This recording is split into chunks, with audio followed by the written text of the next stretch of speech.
implanté sur un rocher escarpé, dominant la source et la plaine, appelé Ksar Ain Aserdoun. Il est doté de 4 tours pyramides, un monument qui a assumé un rôle décisif et prépondérant dans l'histoire des habitants de Beni Mellel. À côté, une source avec un débit de 2000 litres par seconde, donnait naissance au sédentarisme, à la création de points de groupement humain. Elle avait toujours besoin d'être protégée.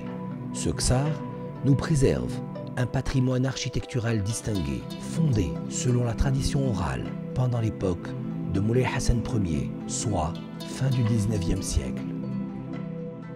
Donc ici, nous sommes au centre de la forteresse de Gué.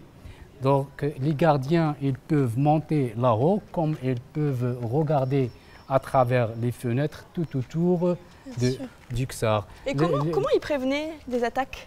Donc ils prévenaient les attaques avec du son, mais aussi avec de la lumière. Ok, très bien. Ça veut dire allumer du feu la nuit, ou juste crier, parce que la ville de Beni Mellel n'est pas très loin d'ici. Nous avons à côté la Zawiya de Sidi Ahmed Belkacem, c'est le saint patron de la ville de Beni Mellel. D'accord. Et c'est un saint qui vivait à l'époque saadienne, ça veut dire vers le 16e siècle. C'est une Zawiya très fameuse. Ouais. Le Ksar avait le but de contrôler le mouvement des tribus turbulentes ou des personnes qui voulaient nuire. Qui nuisent au coulement naturel de l'eau. Mais je veux bien vous mentionner que nous avons la tour ici, c'est la tour la plus originelle qui a été construite par de la pierre avec une base de la pierre et surhaussement par de la brique. Et avant 2010, ça ressemblait à quoi? C'était complètement en ruine? C'était exactement comme ça, sauf que les enduits, la pierre était toute endommagée. Et il n'y avait pas de clôture ici. D'accord. Mais sinon, les fondations avaient tenu le coup, ça n'avait pas bougé. L'originel du Ksar, il n'y avait pas ces arcs, donc il y avait un mur. Ah, bien sûr. Donc on ne peut pas imaginer une forteresse ouverte comme ça. Complètement. Le dire qui est la bande territoriale longeant le piémont de la montagne, c'est un lieu de rencontre et de brassage de plusieurs cultures. Et la culture amazigh et la culture arabe. Nous avons aussi la ville de Beni Mellel est la seule ville où il n'y avait pas de mellah. Ah bon? Parce que les Juifs habitaient avec les habitants de l'île. Il n'y avait pas de ségrégation, il n'y avait pas d'isolement des Juifs. Comme on en trouve à Essaouira, comme on en trouve dans d'autres villes. À Essaouira, ils ont un mellah. Oui, c'est ça, exactement. Mais à Beni Mellel, non. Tout le monde était groupé homogène. Super. Nous avons ici à Ain Aserdoun un mausolée, un saint patron israélite qui est visité par la communauté juive de Beni Mellel.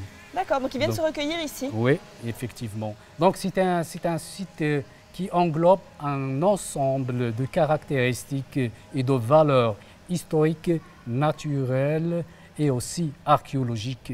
Il y avait plusieurs secrets archéologiques qui sont éparpillés tout autour de Ksar Ain Aserdoun, comme autour de la source elle-même. Voilà, et ici, nous sommes au sein d'une cellule de la forteresse, c'est la cellule nord-ouest. Donc là, c'est la plus ancienne, c'est bien ça? Oui, c'est la plus ancienne du point de vue architectural, parce que l'ensemble est très ancien. Nous avons une vue vers la Zawiya de Sidi Ahmed Belkacem et nous avons une vue vers l'ouest, comme on a une vue d'ensemble sur l'ancien Médina. Donc la personne installée sur cette tour, il peut contrôler le côté plein. Les deux autres personnes peuvent se placer sur les deux autres tours en arrière-plan pour contrôler les gens qui arrivent de la montagne. Contrôler les gens de la montagne. Il y a une communication entre les 4 tours. C'était une région qui était stratégique du point de vue même militaire parce que certains historiens avancent que Tedla, c'est gouverner le Maroc. Parce que le Tedla, c'est un passage entre les deux villes impériales. Nous avons Fès au nord et Marrakech au sud.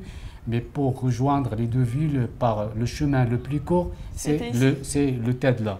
Et quand on gouverne le Tedla, on a Fès à la portée et on a Marrakech à la portée.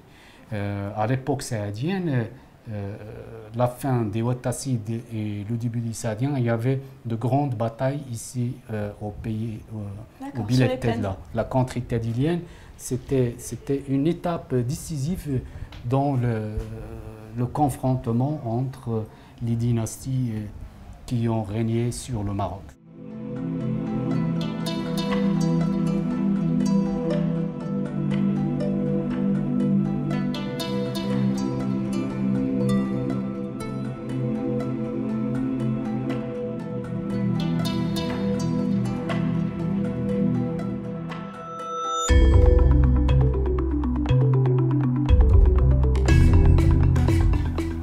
Très beau.